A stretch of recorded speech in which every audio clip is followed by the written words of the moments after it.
Biye tarata avril kalo kile muga an shegi samba fila an muga an woron Demes TV channel muso oni che oni atuma. Aw bismillah Demes TV sanfɛ foli ani tanuban kanubaga na lamɛnbagaw bɛɛ lajɛlen Mali kɔnɔ ani Mali kɔ kan. Aw ka dɔn kibaru ni wagati seli foli kɔfɛ kunnafoniba minnu b'an bolo k'olu daw kulu kan olu dɔw bɛ tali kɛ.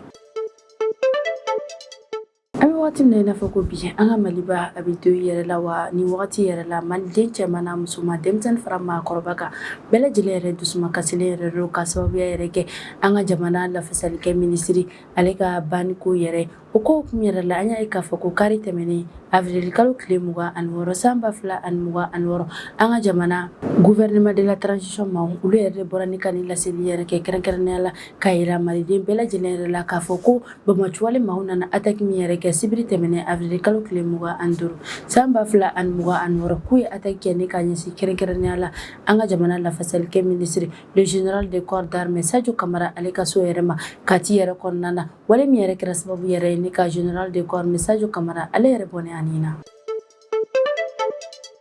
Halisa an bɛ to an ka jamana attaque ko hukumu yɛrɛ kɔnɔna na an ka jamana chef d'état major général ale bɔra ni ka laseli dɔ yɛrɛ kɛ kari tɛmɛnen avril kalo tile 26 san 2026 a y'a yira k'a fɔ ko bamacuwale maaw nana attaque min yɛrɛ kɛ an ka jamana kɔnɔna na sibiri don ko attaque ko yɛrɛ la ko min ye an ka jamana finitigilaakaw yɛrɛ k'olu ka continuer n'u ka opération yɛrɛ an ka jamana fantan a naani bɛɛ lajɛlen na kɛrɛnkɛrɛnnenya la Kidal Kati ale ni localité wɛrɛw yɛrɛ la walasa u bɛ se ka u tɛgɛ da bamacuwale maajugu ninnu yɛrɛ kan u bɛ se ka fu siri u ka walejugu yɛrɛ la cogo min yɛrɛ la.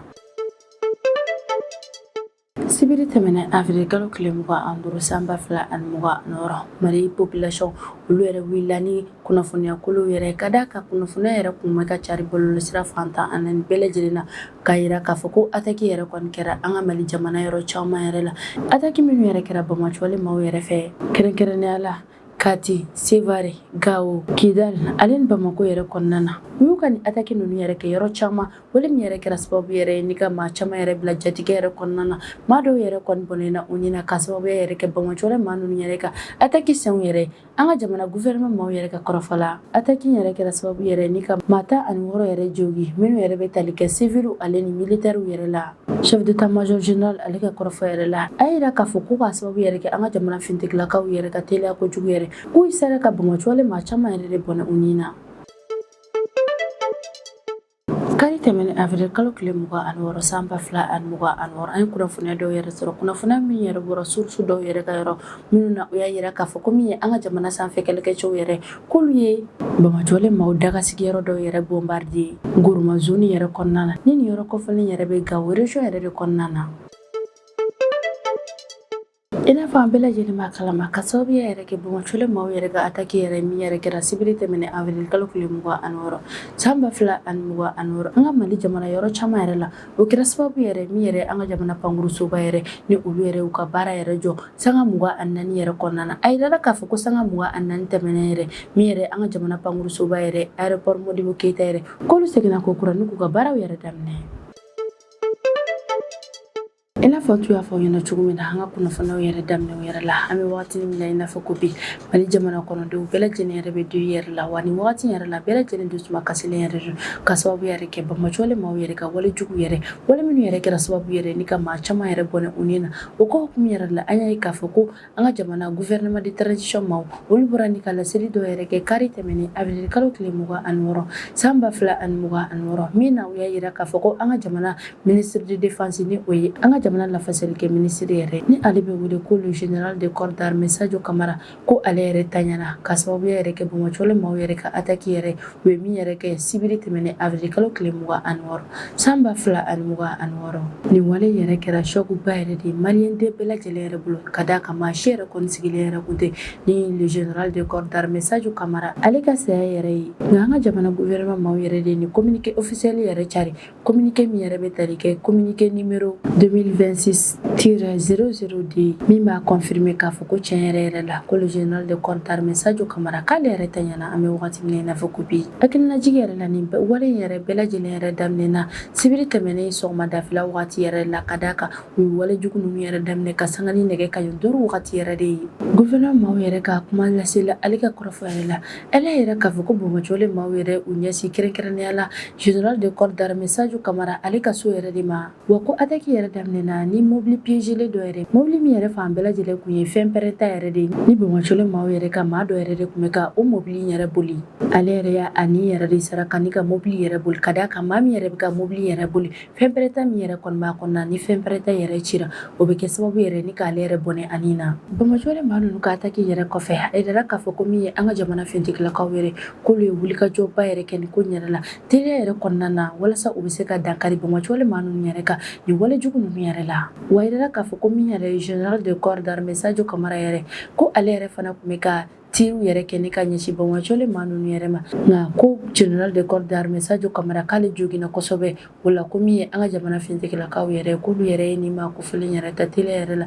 ni ka taga ni a ye kɛnɛyaso yɛrɛ la nka ko jogin yɛrɛ juguyara kosɛbɛ wale min yɛrɛ kɛra sababu yɛrɛ ni ka général de corps d'armée Sadio Kamara ale yɛrɛ ta ɲa a yɛrɛ k'a fɔ ko bilan yɛrɛ juguyara kosɛbɛ ka d'a kan bɛnbɔcolen maaw yɛrɛ fɛn pɛrɛta min yɛrɛ fili ka taa général Sadio Kamara ale ka so yɛrɛ kɔnɔna na o kɛra sababu yɛrɛ ni ka ale ka so yɛrɛ na bi wa maa minnu yɛrɛ tun bɛ so yɛrɛ kɔnɔna na a yirala k'a fɔ ko maa caman yɛrɛ fana joginna dɔw yɛrɛ fana tayana hali misiri min yɛrɛ fana tun bɛ général de corps d'armée Sadio Kamara olu ka so yɛrɛ kɛrɛfɛla la ko fɛn pɛrɛta yɛrɛ sera o yɔrɔ ninnu bɛɛ lajɛlen yɛrɛ ma hali u kɛrɛfɛ du minnu yɛrɛ bɛ yen nɔ a sera nin yɔrɔ ninnu bɛɛ lajɛlen yɛrɛ ma maa caman yɛrɛ fana bɔnɛna u ni na min ye an ka jamana ɲɛmaa son excellence le général d'armée Assimi Goïta ale ye Sadio Kamara ale fo kosɛbɛ a y'a yira k'a fɔ ko Sadio Kamara yɛrɛ ye maa ɲumanba yɛrɛ de ye wa bɛɛ lajɛlen yɛrɛ fana tun b'a dɔn ni a ka courage yɛrɛ de ye a ka mɔgɔya wa bɛɛ lajɛlen fana tun b'a dɔn fana ko nin maa kofɔlen yɛrɛ kɔni kun cɛsirilenba yɛrɛ de don jamana lafasaliko yɛrɛ la son excellence le général d'armée Assimi Goïta ale ye tasibila yɛrɛ kɛ ne ka ɲɛsin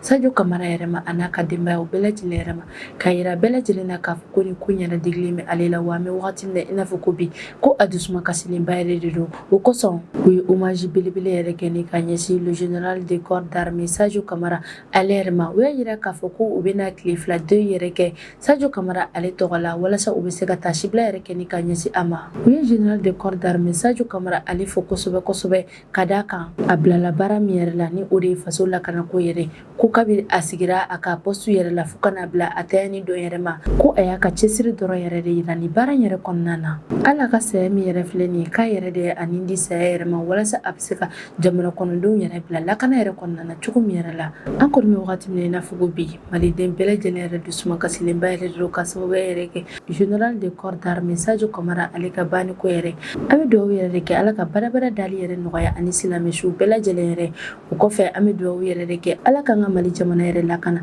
ala k'an ka jamana fintigilakaw yɛrɛ lakana halisa an bɛ continuer ni an ka jamana attaquew yɛrɛ hukumu yɛrɛ a yirala k'a fɔ ko min ye an ka jamana chef d'état major général yɛrɛ ale bɔra ne ka laseli dɔ yɛrɛ kɛ kari tɛmɛnen avril kalo tile 26 san 2026 min na a y'a yira k'a fɔ ko bamajɔlen maaw yɛrɛ attaque min yɛrɛ kɛ ka ɲɛsin an ka jamana yɔrɔ caman yɛrɛ ma sibiri tɛmɛnen avril kalo tile 26 san 2026 ko min ye an ka jamana fintigilakaw yɛrɛ k'olu bɛ ka wulikajɔw yɛrɛ kɔni continuer ni maa ninnu yɛrɛ ɲininiw yɛrɛ la walasa u bɛ se ka tɛgɛ da ni maa ninnu yɛrɛ kan u bɛ se ka dankari u ka walejugu yɛrɛ fana la cogo min yɛrɛ la an ka jamana fintigilakaw yɛrɛ ka kɔrɔfɔ la u y'a yira k'a fɔ ko bamajɔlen maa ninnu yɛrɛ u ka nin attaque ninnu bɛɛ lajɛlen kɛ walasa ka an ka jamana lafasalikɛbagaw olu ka disposition bɛɛ lajɛlen de bila désordre yɛrɛ la ka sira yɛrɛ fana bila jamana kɔnɔdenw yɛrɛ fana yɔrɔ ko nka ko min yɛrɛ an ka jamana fintigilakaw yɛrɛ k'u tɛna to u sigilen yɛrɛ ten sabula k'u bɛna jaabi yɛrɛ kɛ ne ka ɲɛsin bamajɔlen maa ninnu yɛrɛ ma ka sababu yɛrɛ kɛ u ka nin walejugu ninnu yɛrɛ ye état major général des armées ale y'a yira k'a fɔ ko min yɛrɛ ye cɛsiri yɛrɛ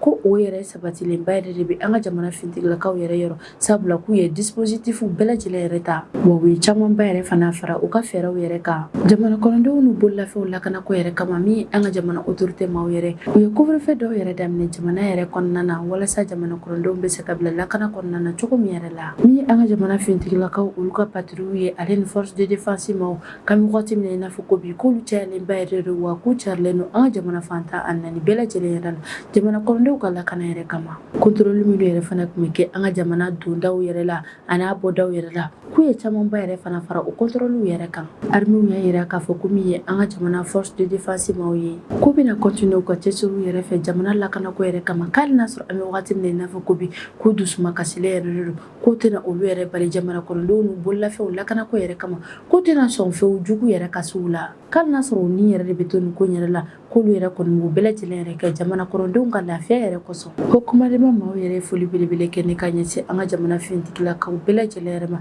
ka d'a kan ko nin ko yɛrɛ kɛlɛ k'u ye wulikajɔ min yɛrɛ kɛ k'u y'a kɛ teliya yɛrɛ de kɔnɔ. A y'a ɲini u fɛ tuguni k'u ka camanba yɛrɛ fara u ka vigilance yɛrɛ kan. O kɔfɛ a ye foli belebele yɛrɛ kɛ ne ka ɲɛsin population bɛɛ lajɛlen yɛrɛ ma olu fana ka dɛmɛw ka ɲɛsin jamana fintigilakaw yɛrɛ ma. O kɔfɛ u y'a ɲini Mali jamana kɔnɔdenw bɛɛ lajɛlen yɛrɛ fɛ k'a fɔ ko n'u ye sigasigana yɛrɛ kɛ maa fɛn fɛn yɛrɛ la an ka jamana fintigilakaw ka numéro bilalen bɛ fan bɛɛ lajɛlen yɛrɛ fɛ a kɛra policier ye a kɛra sapeur ye fo ka taa se corps wɛrɛw yɛrɛ ma k'olu ka numéro yɛrɛ carilen bɛ jamana fan bɛɛ lajɛlen fɛ ko n'u sigana maa min yɛrɛ la k'u ka teliya yɛrɛ ka weleli yɛrɛ bila an ka faamaw yɛrɛ ma walasa u bɛ se ka na o tigilamaa yɛrɛ kɔni minɛ yanni a ka walejugu yɛrɛ dɔ yɛrɛ kɛ maaw yɛrɛ kɛrɛfɛ. An bɛ dugawu yɛrɛ de kɛ Ala ka basigi yɛrɛ sabati an ka Mali jamana yɛrɛ kɔnɔna na Ala k'an ka jamana fintigilakaw yɛrɛ lakana ka ni maa jugu ninnu yɛrɛ daga yɛrɛ bɔ an ka Mali jamana kɔnɔna na ani a kɛrɛfɛ jamanaw bɛɛ lajɛlen kɔnɔ. Sibiri tɛmɛnen avril kalo tile 26 san 2026 maliden bɛɛ lajɛlen yɛrɛ wulila ni nouvelle kolo yɛrɛ de kɔni ka d'a kan malidenw yɛrɛ bɛ wuli wagati min yɛrɛ la o y'a sɔrɔ a carilen bɛ bɔlɔlɔ sira fan bɛɛ lajɛlen yɛrɛ fɛ k'a fɔ fɛn min ye bamaciwale maaw yɛrɛ k'olu yɛrɛ sera ka don an ka Mali jamana yɔrɔ caman yɛrɛ la ni ka attaque yɛrɛ kɛ k'a ɲɛsin yɔrɔ caman yɛrɛ ma kɛrɛnkɛrɛnnenya la Sevare, Kati, Kidal ani Bamako yɔrɔ caman yɛrɛ. An ka jamana gouvernement maaw yɛrɛ ka kɔrɔfɔla olu y'a yira k'a fɔ ko attaque ninnu yɛrɛ kɛra sababu yɛrɛ ni ka maa 16 yɛrɛ de jogi o maa 16 ninnu yɛrɛ cɛla ko civil ale ni militaire ko ninnu bɛɛ lajɛlen m'u cɛma wa u y'a yira k'a fɔ ko o wagati yɛrɛ fana la ko min yɛrɛ ye bamacɔle maa ninnu yɛrɛ k'u sera ka maa caman yɛrɛ fana bɔnɛ u ni na olu ka yɔrɔ yɛrɛ la hali ka kɛlɛkɛminɛn minnu yɛrɛ fana kun bɛ n'u donna ni olu yɛrɛ an ka jamana yɛrɛ kɔnɔna na k'u ye o kɛlɛkɛminɛn fanba bɛɛ lajɛlen fana tiɲɛ. Sibiri don yɛrɛ kɔni kɛra dusuma kasi donba yɛrɛ de Mali jamana kɔnɔdenw bɛɛ lajɛlen yɛrɛ bolo ka d'a kan o sibiri don yɛrɛ la an ka jamana yiriba dɔ yɛrɛ kɔni binna yiri min yɛrɛ kɔni ni a ɲɔgɔnna sɔrɔli yɛrɛ ka gɛlɛn kosɛbɛ ni ale yɛrɛ le général de corps d'armée Sadio Kamara yɛrɛ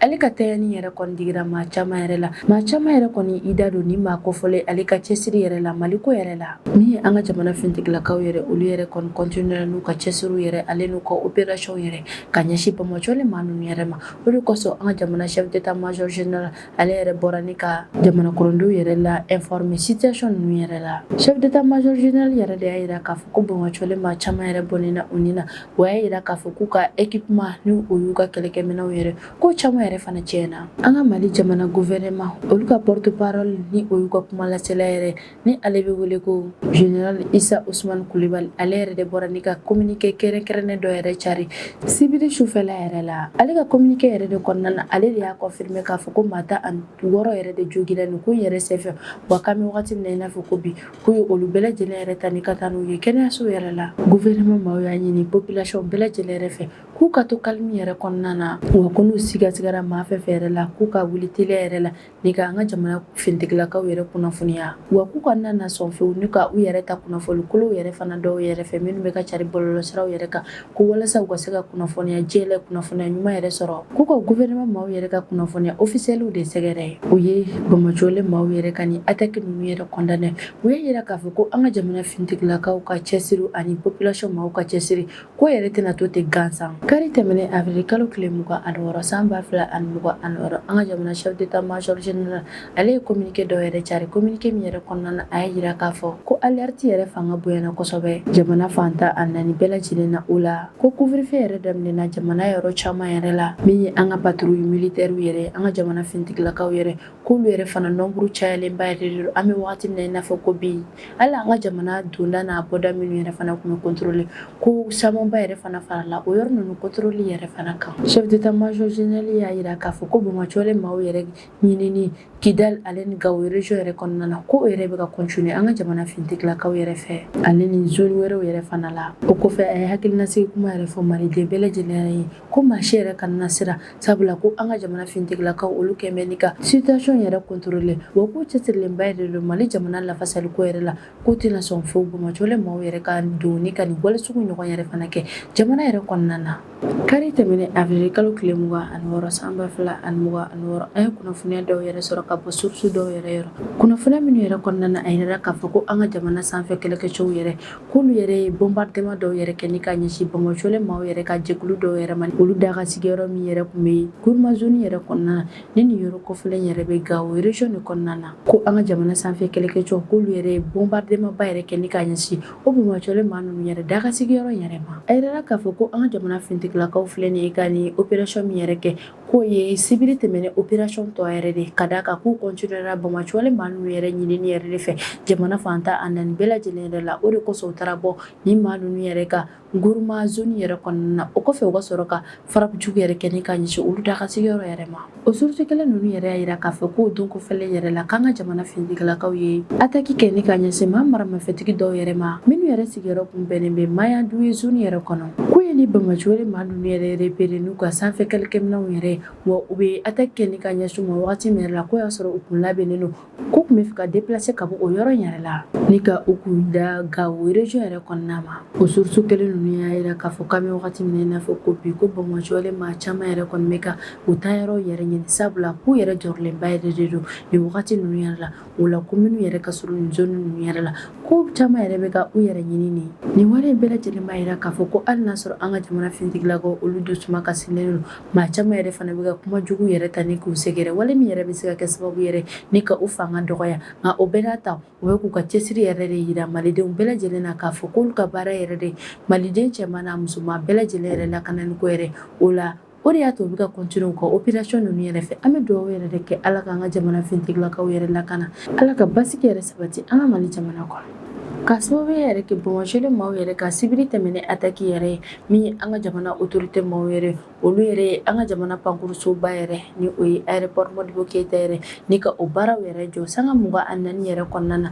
sabula Bamakɔcɔle maaw yɛrɛ attaque yɛrɛ kɛ ni ka ɲɛsin yɔrɔ dɔw yɛrɛ ma ni senu yɛrɛ bɛ o la ni o yɛrɛ ka surun kosɛbɛ an ka jamana pankurusoba yɛrɛ la o de kosɔn an ka jamana autorité maaw yɛrɛ ni décision baw yɛrɛ ta ni ka an ka jamana pankuruso baaraw bɛɛ lajɛlen yɛrɛ jɔ sanga 24 yɛrɛ kɔnɔna na a yirala k'a fɔ ko sanga 24 yɛrɛ kɔfɛ min ye an ka jamana autorité maaw yɛrɛ olu yɛrɛ y'a yira k'a fɔ ko an ka jamana aéroport Modibo Keyita k'olu ka baaraw bɛɛ lajɛlen daminɛna kari tɛmɛnen sɔgɔmadafɛla ka sanga ni nɛgɛ kanɲɛ 6 waati yɛrɛ avril kalo tile 26 san 2026 wa ko baara ninnu yɛrɛ fana daminɛna o bɛɛ n'a ta fɛn min ye contrôle yɛrɛ k'o bɛ ka kɛ nin yɔrɔ kɔfɛlen yɛrɛ la an ka autorité maaw y'a yira k'a fɔ k'u ye pankurusoba baara yɛrɛ jɔ civiliw ka lakana yɛrɛ de kosɔn ka d'a kan ni attaque yɛrɛ kɛra nin cogo suguya ninnu yɛrɛ la jamana yɛrɛ bɛ se ka bila basigibaliya yɛrɛ kɔnɔna na maa dɔw yɛrɛ fana bɛ siran ni k'u ka voyage yɛrɛ kɛ o de kosɔn u ye nin décision ba yɛrɛ ta ni ka baaraw yɛrɛ jɔ maaw n'u bololafɛnw yɛrɛ lakanaliko yɛrɛ kama k'u ka priorité yɛrɛ de kun ye ni ka jamana installation nafamabaw